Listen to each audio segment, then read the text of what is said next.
మీరు ఒక్క మాట ఇవ్వగలుగుతారా కనీసం జగన్మోహన్ రెడ్డి గారు నా తరపు నుంచి?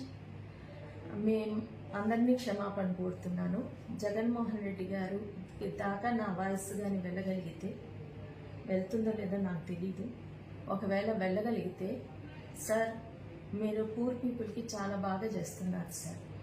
మిడిల్ క్లాస్ పీపుల్ కూడా చాలామంది ఉన్నారు సార్. క్యాన్సర్ బాధితులు చాలామంది ఉన్నారు. ఎవ్రీ కీమోథెరపీకి అట్లీస్ట్ వాళ్ళు ఒక 1 lakh దాకా పే చేయాల్సి వస్తుంది. పూర్ పీపుల్ అంటే ఓకే, మీరు ఫండ్ ఇస్తున్నారు.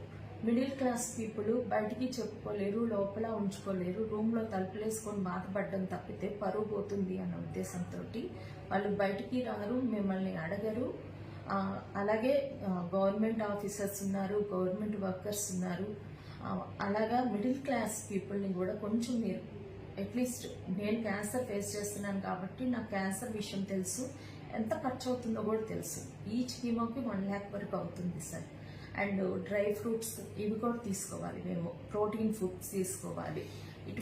ఇవి కూడా మీరు కొద్దిగా సరే కనీసం నన్ను క్షమించి మీరు వాళ్ళకు కూడా హెల్ప్ చేయగలను అంటే ఖచ్చితంగా నేను మాట పడ్డానికైనా, నేను ఒకవేళ నా మీద నిందేసిన జగన్మోహన్ రెడ్డి గారు చేయించారు, ఏంటో చేయించారని ఏమో నిందలు పడుతున్నాయి. నింద వేసినా కానీ దాన్ని స్వీకరించడానికి ఒక 10 మంది కనీసం నా వల్ల ఒక 100 మందికి మీరు హెల్ప్ చేస్తున్నారు.